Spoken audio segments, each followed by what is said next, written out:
Ganun palang necessity for each one of us na establish natin yung heart natin. Or pwede mo sabihin, patatagin ang iyong puso dahil ang pagdating ng Panginoon ay nalalapit na. So, napipil niyo po ba that the Lord's coming is getting near?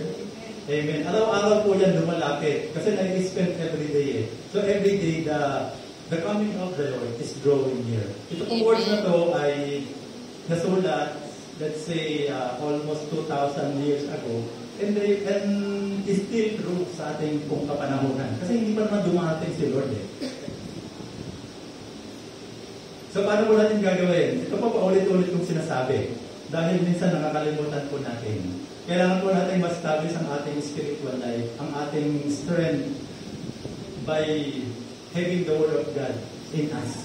2 Timothy 3:16, all Scripture is given by inspiration of God and is profitable for doctrine, for reproof, for correction, for instruction in righteousness.